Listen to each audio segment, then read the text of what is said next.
Este evento es producido por el Consejo de Seguridad de la Información y Ciberseguridad, AC, gracias al gentil patrocinio de Código Verde, consultores en seguridad de la información.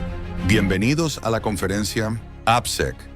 ¿Contexto de madurez o inmadurez en las organizaciones? Presento al ponente. Carlos Lozano es consultor en seguridad informática, con más de 20 años de experiencia, enfocado a seguridad ofensiva, principalmente en el área de aplicaciones. Una vez más, bienvenidos. Hola amigos, ¿qué tal? En esta ocasión quiero platicarles sobre un tema que está creciendo bastante en México, en América Latina. En Estados Unidos ya está un poco mucho más maduro. Sin embargo, por acá está siendo bastante importante y es la parte de seguridad en aplicaciones. Y esta parte de seguridad de aplicaciones viene el crecimiento derivado de que hoy en día ha cambiado el paradigma y la forma tan dinámica en la cual hoy se llevan a cabo las operaciones de las empresas. Hace unos cuantos años, principalmente antes de la digitalización que sufrimos de manera acelerada por la pandemia, estábamos acostumbrados a que si nosotros íbamos a implementar alguna nueva solución o ya fuese que la desarrollásemos o ya fuese que la adquiriésemos, normalmente eran proyectos de mediano a largo plazo, es decir, 3, 4 meses, 6 meses, incluso un año, entre el que nosotros empezábamos la implementación de esta nueva tecnología hasta cuando nosotros ya la teníamos en producción.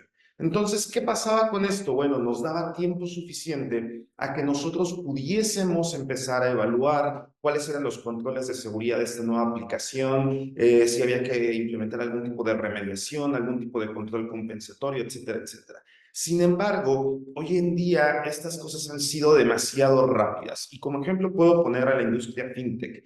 Las fintechs son lo más rápido que existe hoy en día. Hoy están liberando una versión y a la semana ya tienen otra versión y si durante el fin de semana tuvieron un pequeño problema, parcharon y generaron una nueva versión. Entonces, esto nos lleva a que sea muy difícil implementar las técnicas que utilizábamos antes para asegurar las infraestructuras a las nuevas que hoy en día existen. Y para esto vamos a hablar exactamente de cómo han cambiado las formas en que nosotros evaluamos las diferentes aplicaciones de la infraestructura en general. Hace unos 15 años, por ejemplo, era muy común que nosotros ejecutásemos un pentest full scope. ¿Y qué es esto? Bueno, esto no es más que el mal llamado hacking ético, en el cual nosotros llegábamos, nos conectábamos a la red de una organización y empezábamos a comprometer todo. Y empezamos a comprometer desde segmentos de usuarios, segmentos productivos, segmentos de QA, segmentos de desarrollo, absolutamente todo, con el fin de llegar a máximos privilegios dentro de la organización. Hoy en día esto ya no se lleva de la misma manera. Usualmente lo que se hace es delimitar un alcance muy específico, porque hoy en día estamos evaluando SPAY, hoy estamos evaluando tal vez 4 o 5 escenarios específicos que alguien lo requiera para tal cumplimiento o algo así. Y esto no precisamente quiere decir que hoy en día los servicios sean de menor calidad que los de antes, sino que hoy tenemos objetivos distintos.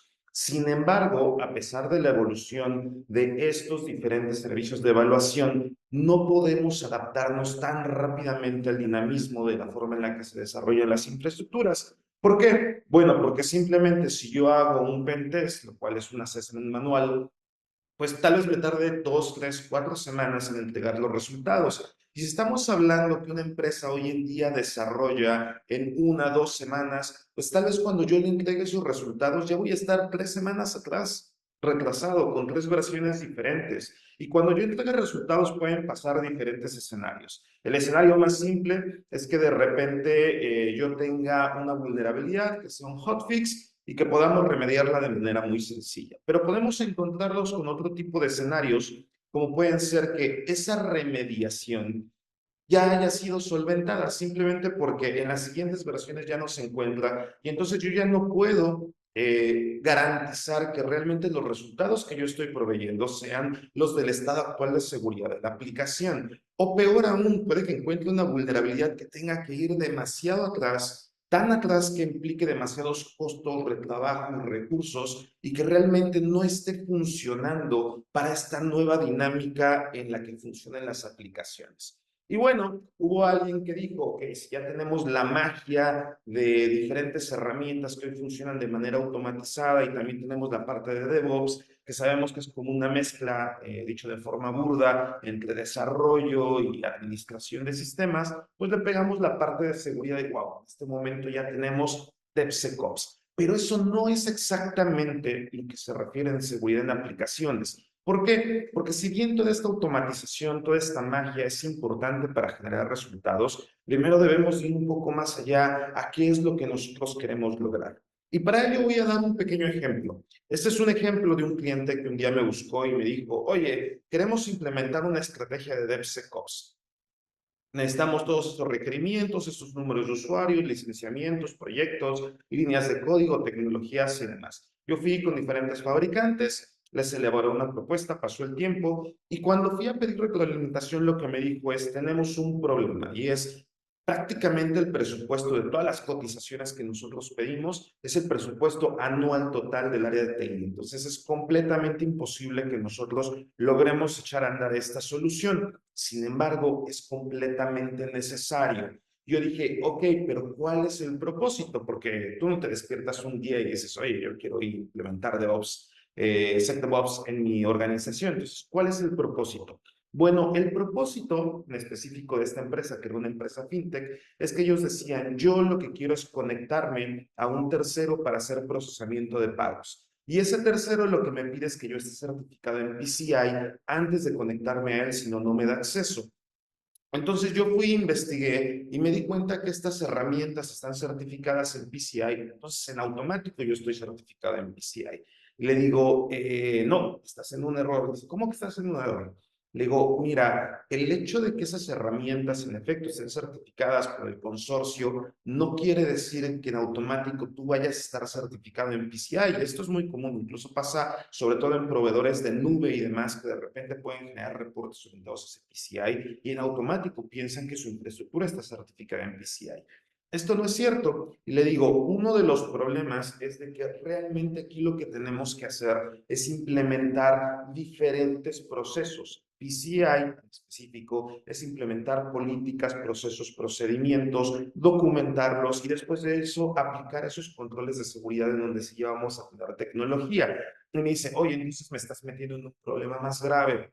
¿Por qué? Bueno, porque ahorita me estás diciendo que esto que era la tecnología me cuesta esto y que ya es demasiado para mí. Pero ahora me dices que tengo que sumar políticas, procesos, procedimientos, gente, trainings y demás, pues está haciéndose mucho más grande el gasto.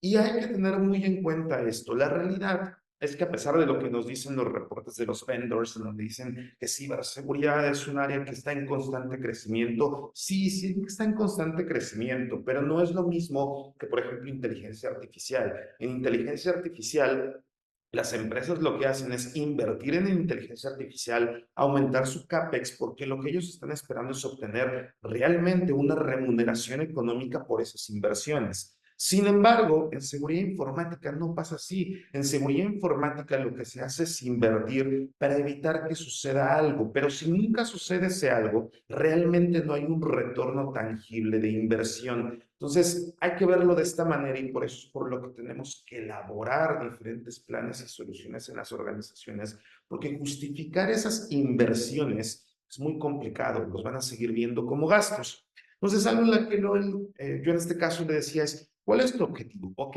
no necesariamente todo lo que te estoy diciendo tiene que representar un mayor costo, porque ya entendí que tu objetivo es un objetivo de negocio. Para que tú puedas operar en esta plataforma, te tienes que conectar con este tercero. Ok, está bien. Pero este tercero lo único que te pide es que certifiques esta única plataforma que es la que se tiene que conectar. No todas las demás plataformas en donde tú me habías considerado 100 desarrolladores, 25 plataformas y escaneos semanales.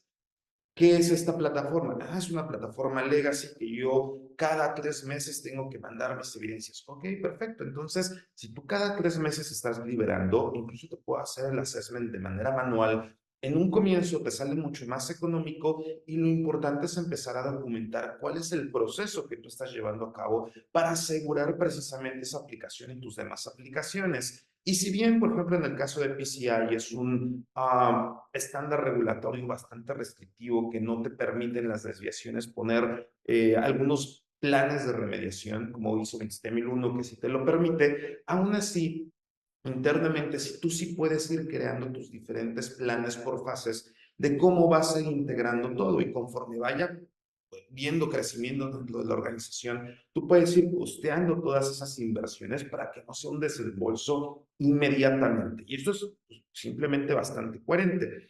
Ahora, y algo muy importante que también tiene que ver con la parte de las implementaciones y que tiene que ver con el gasto o inversión, como lo queramos llamar, que se hace en seguridad, es cómo se toman a cabo los resultados y las decisiones. Algo que justamente pasó en otro cliente era que nos habían pedido hacer un assessment manual a una banca en línea y la banca en línea resultó con vulnerabilidades tanto críticas como altas. Para que se den una idea, era posible transferir dinero de una cuenta a otra en una banca en línea, lo cual para las personas que se dediquen a pentest, pues sabrán que realmente eso no es hoy común. Eso es que realmente las vulnerabilidades estaban graves. Y el CISO, que era un nivel gerencial, dijo, esto está muy grave, entonces vamos a presentarlo al comité de riesgos. El comité de riesgos estaba prácticamente integrado por directores, los cuales tenían una visión completamente de negocio. Cuando nosotros se lo presentamos, lo que dicen es, ok, vamos a decirle al proveedor de desarrollo que nos haga un plan para las remediaciones de todas estas vulnerabilidades. Sin embargo, yo no veo ningún problema para que nosotros liberemos. La cara del CISO y la mía fue de, ¿cómo puede ser posible? O sea, literalmente puedo transferir fondos de una cuenta a otra de manera no autorizada y eso no es un impedimento para liberar la aplicación. Bueno, para ellos no lo fue. ¿Y por qué tiene que ver esto? Bueno, porque ellos no estaban tomando en cuenta la información. Para aquellos que han trabajado en el mercado americano, seguramente se habrán dado cuenta que en Estados Unidos los procesos son extremadamente guardados. Uno no se mueve de esos procesos, simplemente sin importar las diferentes áreas o posiciones dentro de la jerarquía, uno tiene que cumplir con los procesos y eso es lo que se cumple. Sin embargo, en México no, en México sí se está en esa estructura en donde alguien tiene que decidir. ¿Y por qué? Porque no estamos tomando en cuenta la información que recibimos, no estamos tomando en cuenta los riesgos, el impacto y al final esas decisiones no se toman de la mejor manera. Entonces, siempre eso es lo más importante, que al final toda esta magia que hacemos con toda la automatización y las diferentes herramientas, las logremos centralizar, las metamos en la parte de la documentación de políticas, procesos, procedimientos, y a partir de ello no nos movamos de allí y sin importar cuáles sean los objetivos del negocio, pues hay un análisis de riesgos que está justificando que esos objetivos de negocio se pueden ver afectados si de repente tenemos un riesgo materializado. Entonces, algo que también sucede muy a común es que de repente dicen, bueno, no tenemos estas problemáticas porque nosotros estamos tercerizando el riesgo. Esa es una palabra que me acabo de inventar en este momento. Y esto es, nosotros contratamos a un tercero que nos hace el desarrollo y por lo tanto nosotros estamos seguros.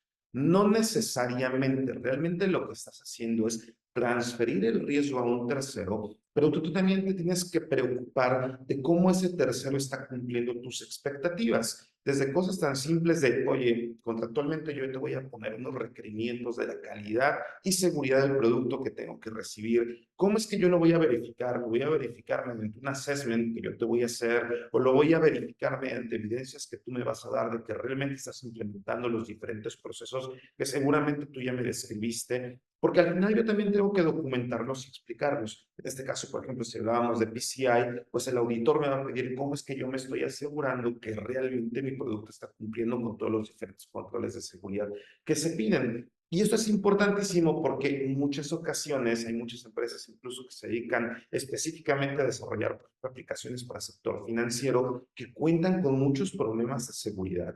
Sin embargo, contractualmente jamás se los revisan y esas vulnerabilidades se van acarreando y acarreando en los diferentes productos que se tienen implementados. Pero ahora vamos a empezar a movernos un poquito porque ahorita lo que hemos planteado es como a nivel dirección, nivel gerencial, toma de decisiones, pero también hay problemáticas que se llevan a cabo en la parte técnica y no son simples. Yo creo que una de las problemáticas más grandes les podemos resumir con nosotros queremos que el desarrollador sea un experto en seguridad. Y hay incluso hoy en día muchos modelos de licenciamiento de diferentes herramientas, SaaS, DaaS, CSA, que lo que hacen es que dicen, yo no mando en mi consola los resultados, soy bien dinámico y lo que hago es directamente se las presento al desarrollador en el IDE para que las pueda corregir.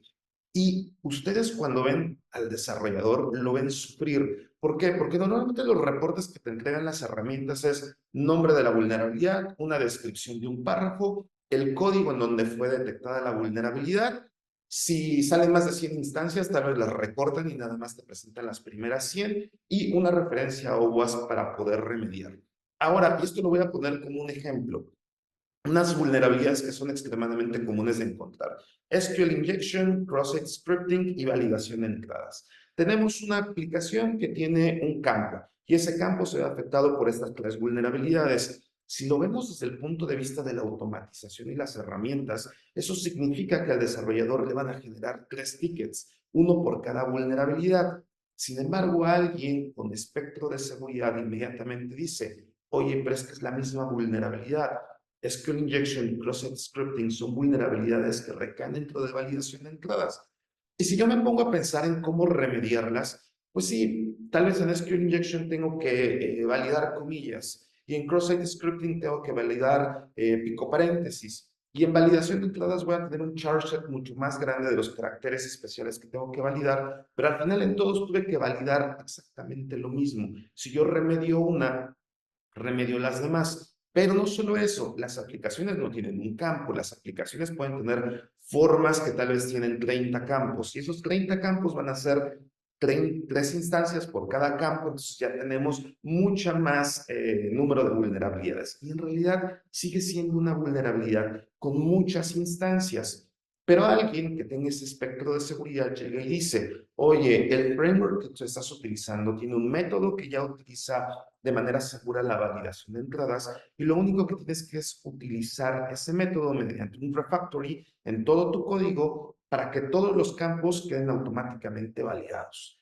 Y entonces redujimos una gran problemática de un gran número de tickets que el desarrollador probablemente crasheó y no sabía qué hacer con ello, a una problemática mucho más puntual y priorizada. Yo, por ejemplo, esto no es una regla, pero es la forma en la que yo he trabajado, me funciona muy bien. Defino estos 3 roles. El analista es la persona técnica que está manejando las herramientas, que está generando reportes, que está dando verificaciones de las vulnerabilidades, que está dando el guidance.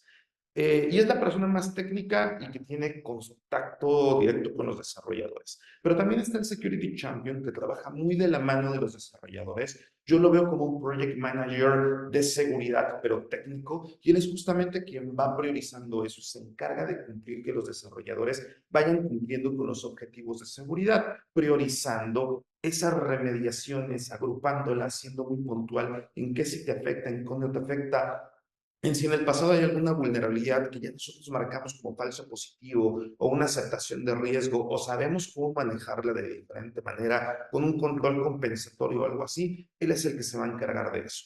Y finalmente el arquitecto, que él es como un CISO, pero con conocimientos técnicos, que él sí te está definiendo en materia de riesgo y en materia de negocio qué sí y qué no te puede aceptar y sobre todo cómo implementar los controles de manera eficaz. ¿Por qué? Porque hay regulaciones, por ejemplo, PCI, que te dice, es que tus aplicaciones tienen que tener una autenticación y un segundo factor de autenticación, pero eso te da un abanico enorme de controles que tú puedes aplicar y esos controles pueden ser mucho más eficientes o menos eficientes unos de otros. Un segundo factor de autenticación puede ser simplemente un OTP enviado por correo electrónico y eso es mucho más inseguro que por lo que puede ser un generador de tokens en una aplicación que te vaya generando códigos aleatorios como el InPay, ¿no? Entonces, esa eficiencia justamente la determina el arquitecto y al tener esa visión de al menos de 3 aspectos, de diferentes roles y perfiles, en un equipo de seguridad, le quitamos la carga al desarrollador y el desarrollador realmente se puede dedicar a lo que él hace,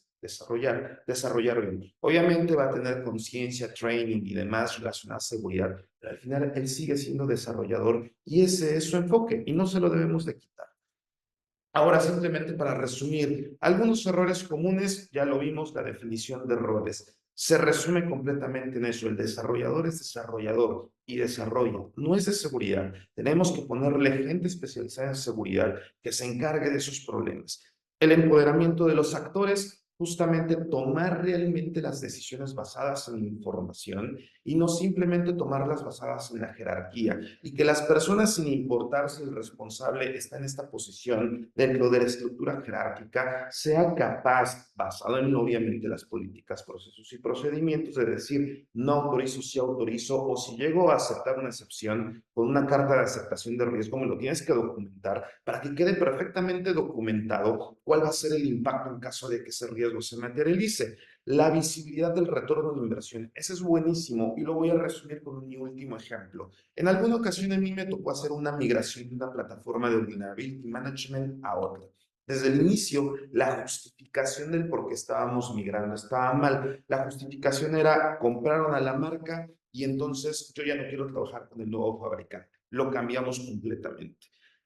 Era completamente incoherente porque todos los procesos y procedimientos que se ejecutaban alrededor de la plataforma de Vulnerability Management habían sido documentados sobre esa plataforma, que era muy orientada hacia riesgos, y la nueva plataforma no. La nueva plataforma era hacia severidades. Al final, después de 6 meses, hicimos toda la integración, un montón de información, ver inconsistencias y demás. Era demasiada información. Y en la primera reunión nosotros presentamos los resultados, y el CEO de la empresa, yo ni siquiera hablé, era una empresa enorme de más de 8,000 empleados, y de repente dice: esta plataforma no funciona, no se renueva y automáticamente se cancela la inversión, a pesar de que había sido un montón de dinero en lo que se había invertido. ¿La razón cuál era? Bueno, el CEO lo que hacía era utilizar una plataforma de Business Intelligence para su toma de decisiones de todo. Entonces, la información que estaba ingestada en su plataforma de Business Intelligence sí era inconsistente hacia la plataforma de Vulnerability Management. ¿Por qué? Porque en la plataforma de Vulnerability Management nosotros estábamos haciendo el tracking de las vulnerabilidades, cambios de severidad, agrupación, priorización, marcaje de falsos positivos, cosas así, que eso no se veía representado en la plataforma de Business Intelligence. Entonces, al no tener esa visibilidad de realmente lo que le estaba aportando la plataforma de Vulnerability Management, que era mucho mejor que la plataforma de Business Intelligence, simplemente no había visibilidad y se canceló el proyecto, y obviamente se cancelaron las inversiones. Lo más cómico de esto era que nosotros después estábamos ejecutando reportes en Excel para reportar lo que antes la plataforma de Vulnerability Management hacía en automático, y cada reporte me llevaba más o menos a armarlo 4 horas, cuando antes era completamente automático, y justamente eso es lo que queremos, ser cada vez más eficientes. Y bueno, finalmente los altos costos, la realidad es que aquí no hay mucho que hablar, sobre todo cuando estamos en México, en América Latina. Los costos de licenciamiento, sí, en muchas ocasiones son muy altos y no son permisivos para la mayoría de las organizaciones. Amigos, muchas gracias por todo. Si ustedes tienen alguna duda, la pueden hacer en cualquier momento y voy a estar muy contento de poderles ayudar.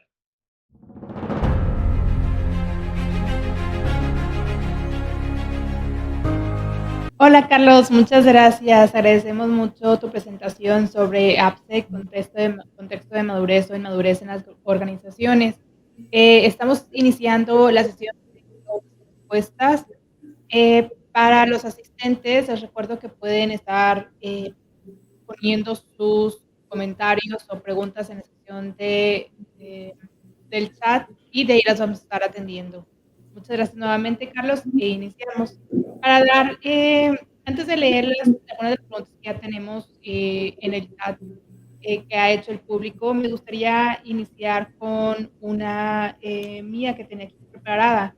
¿Qué prácticas sugieres para lograr que los equipos de negocio, de la alta gerencia, entiendan la importancia de las vulnerabilidades críticas sin subestimar sus riesgos? Que creo que es un punto muy importante que mencionas, y que están, varios equipos de seguridad están pues con ese problema de cómo hacer que los equipos de negocio pues entiendan la ciberseguridad.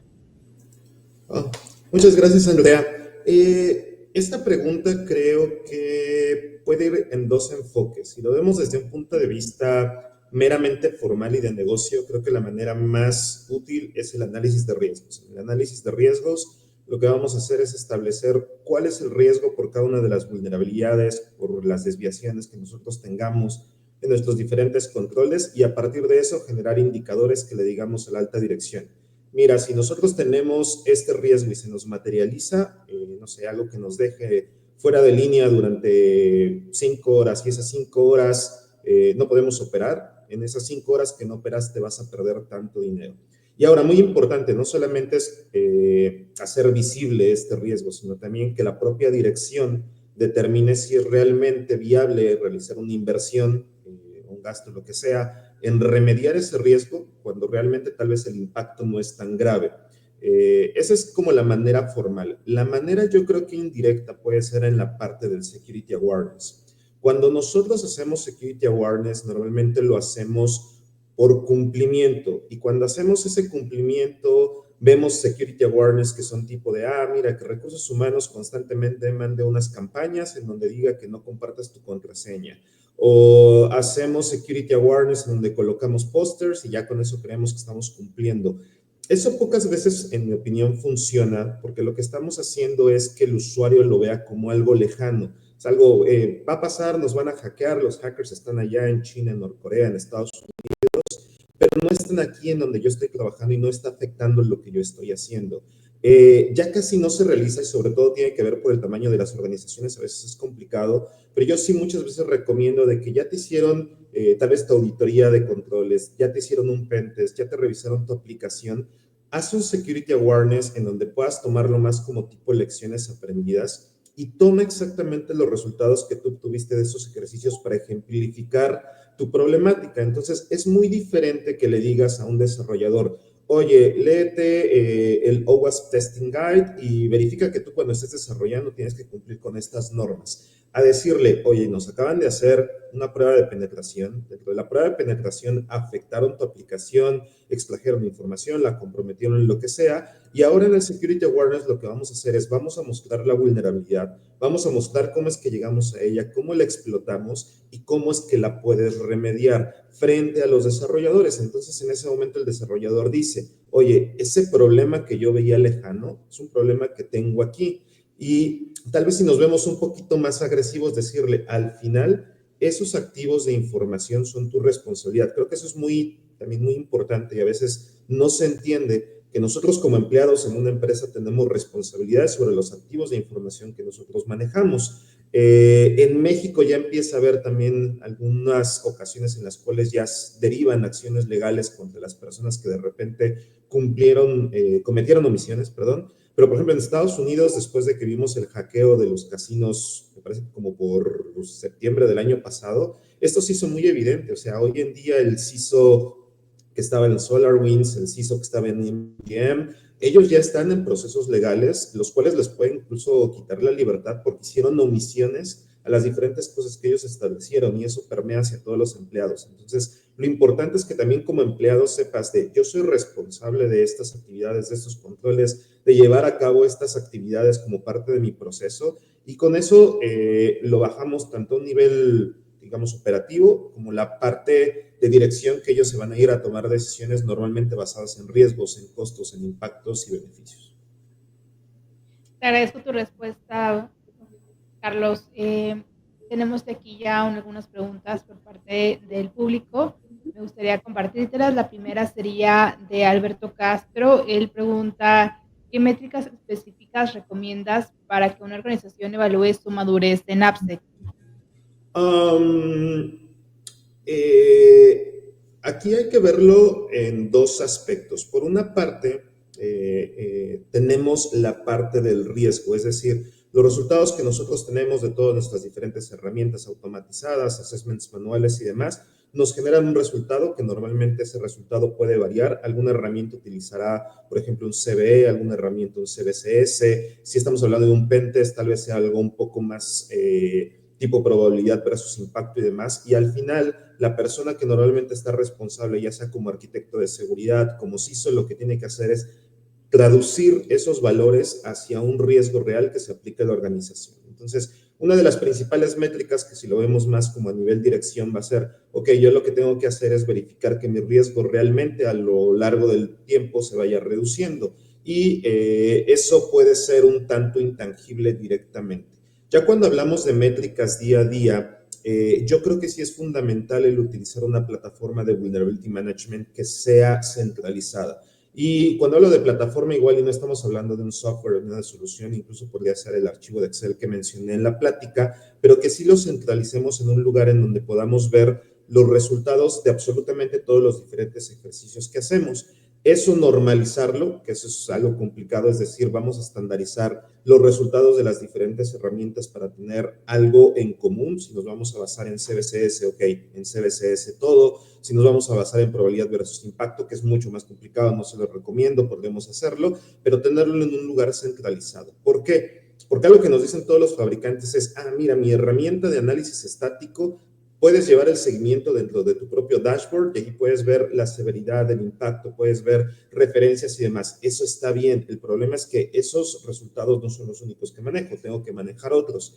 Y el punto es, homogenizamos todo y después de ello entonces sí vamos viendo instancias. Y entonces sí podemos decir, mira, yo tengo de esta vulnerabilidad 100 instancias abiertas. Hay que verificar también mi política. Si mi política dice, oye, si tengo una vulnerabilidad alta, esta la tengo que remediar en 7 días, esperaría que en la siguiente iteración de 7 días esas vulnerabilidades hayan sido remediadas. Normalmente, y esa es la realidad, no se cumple esto durante el proceso de desarrollo. Eso tal vez ya se cumpla después, pero durante el proceso de desarrollo nos vamos a dar cuenta que esas vulnerabilidades las estamos arrastrando y lo importante es presentárselos normalmente a los desarrolladores, a quien esté gestionando el desarrollo, al arquitecto de seguridad de, mira, la semana pasada teníamos 100 vulnerabilidades, establecimos una fecha de compromiso, hoy en día estamos reduciendo a 58 y muy importante, justamente esta gestión de tener todo centralizado lo que nos ayuda es a descubrir cuáles son las vulnerabilidades nuevas, porque puede ser que, sobre todo si estamos realizando análisis de componentes, que el análisis de componentes no depende propiamente de nuestro desarrollo, sino depende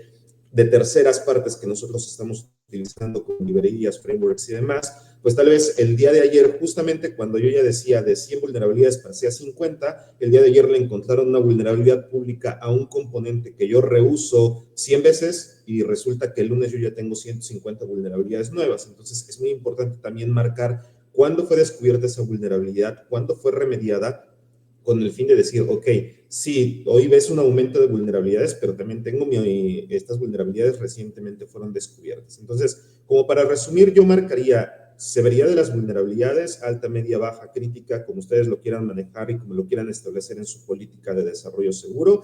El número de instancias por vulnerabilidad que estamos teniendo, esto es muy importante. En algunas ocasiones me ha tocado ver gente que dice, tengo un cross-site scripting, pero ya cuando revisas los resultados no tiene un cross-site scripting, tiene 100 instancias de un cross-site scripting, que si bien en la plática mencioné, es la misma vulnerabilidad porque es prácticamente el mismo esfuerzo remediar una, aún así sí la tenemos en el momento del desarrollo que marcarla como 100 instancias, porque implica que tenemos que hacer 100 remediaciones. ¿Cómo la remediemos? Eso es diferente, ya les dejamos a la parte técnica, pero hay que estar conscientes de que tenemos esas 100. Y finalmente, ese cumplimiento con nuestra política. Es decir, nosotros tenemos que establecer nuestros tiempos de remediación basados en una política. Todos tienen que conocer esa política y por lo tanto vamos a ir llevando cuándo fue descubierta la vulnerabilidad, cuándo fue remediada, cuál es el progreso, con el fin de poder decir, tengo mi desviación respecto a la política de tanto. Y sobre todo también he mencionado mucho política, pero no decir únicamente es con respecto a la política. Al final, estar conscientes nuevamente de el hecho de que yo no remedie una vulnerabilidad puede tener un impacto real sobre mi activo, sobre la información y sobre mis actividades. Muchas gracias por tu respuesta, Carlos. Tenemos también aquí la pregunta de parte de Omar Rivera. Él pregunta, ¿qué estrategias o herramientas alternativas sugerías para las empresas con menor presupuesto para implementar efectivamente AppSec? Esta es una pregunta súper complicada porque en muchas ocasiones tendemos a hablar del software libre, de esas herramientas de seguridad que podrían estar por ahí gratuitas. La realidad es que es bien complicado porque puede que el motor de las herramientas de open source funcione muy bien, pero al final creo que el valor agregado y que lo que ellos les están vendiendo es el hecho de que tienen a gente dedicada todo el tiempo mejorando, vendiendo firmas, vendiendo diferentes algoritmos que detectan mejor las vulnerabilidades de una manera comercial que de una libre. Es muy complicado. Sin embargo, lo que sí podemos hacer es empezar primero a hacer un análisis de qué es lo que queremos evaluar. Por ejemplo, hay algunos fabricantes que son herramientas que son SaaS y que lo que hacen es, si solamente tienes un repositorio, tú puedes implementar de manera gratuita la herramienta con todas sus funcionalidades gratuitamente para un solo repositorio. Entonces, si estamos hablando de una empresa que apenas está comenzando y que solamente tiene 2 aplicaciones, pues probablemente podríamos configurar 2 diferentes cuentas para esos repositorios. Obviamente va a haber mucho trabajo ahí manual, porque vamos a tener que estar sacando los resultados de un lugar a uno, al lugar a otro, para poder homogenizarlos, tal vez estar haciendo mucho trabajo manual porque no vamos a tener todas esas bondades, pero sí nos permite empezar a dar cumplimiento.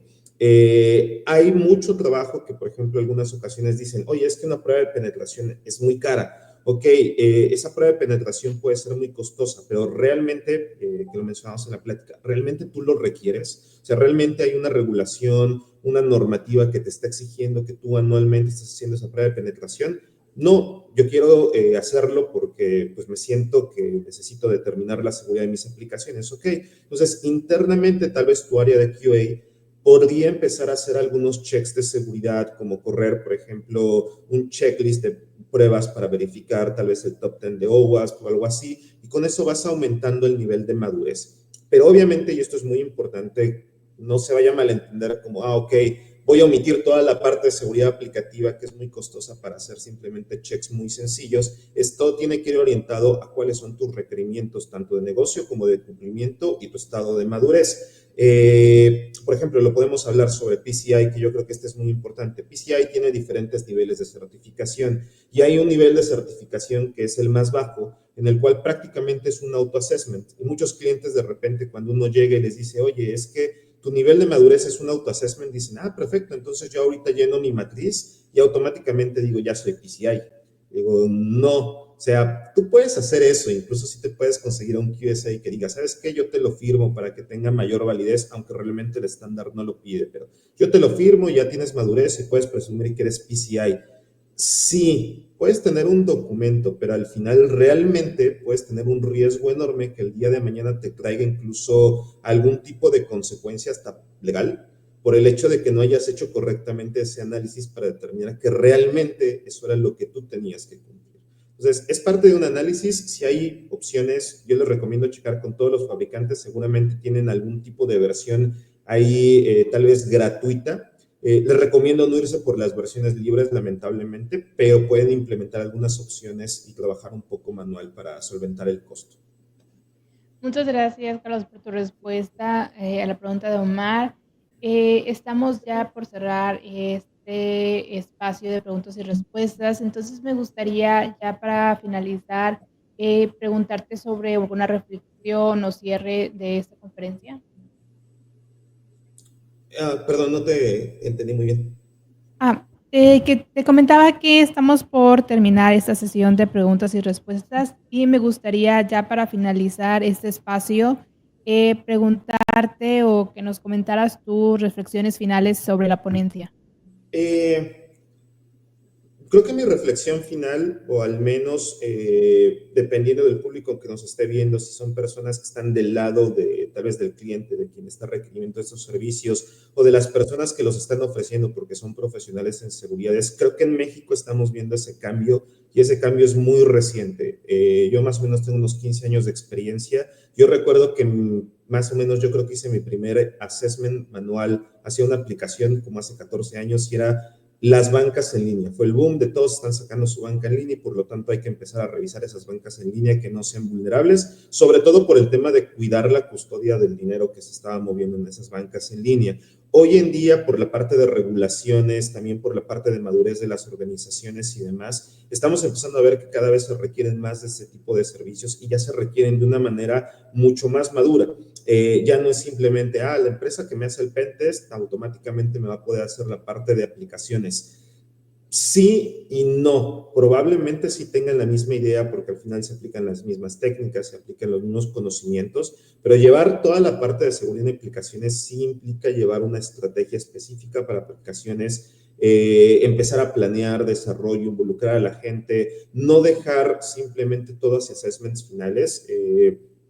Tengo montones de experiencias, seguramente las personas que nos escuchan tienen montones de experiencias de aplicaciones que de repente dijimos, el proyecto va a estar en enero, y de repente fue, ok, hubo algunos retrasos en la parte de desarrollo, en la parte de QA, y la liberación de enero ya vamos en marzo. Ok, vamos a mandarlo hacia la revisión de seguridad, que seguramente solamente es por compromiso, y en 2 semanas ya estamos liberados. Y de repente encontramos vulnerabilidades que son muy críticas, y eso implicó mucho retrabajo, y de repente ya estamos liberando en octubre, en noviembre. Entonces, tenemos un retraso de prácticamente 8 meses porque no hicimos ese trabajo desde el principio, empezar a tomar en cuenta los requerimientos de seguridad como requerimientos funcionales, y sobre todo si estamos regulados, esos requerimientos de seguridad que tal vez están establecidos ahí en una política, se convierten en un requerimiento funcional que sí o sí debe de estar dentro de nuestro desarrollo.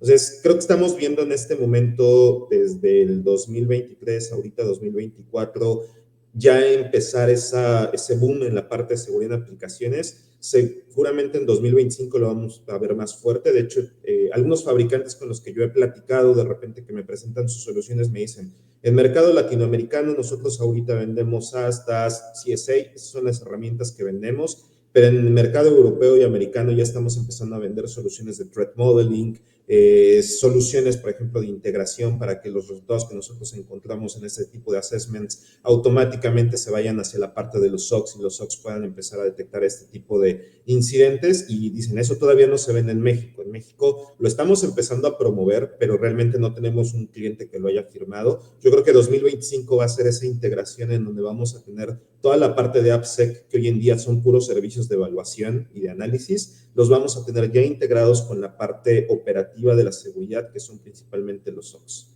Esa sería mi conclusión.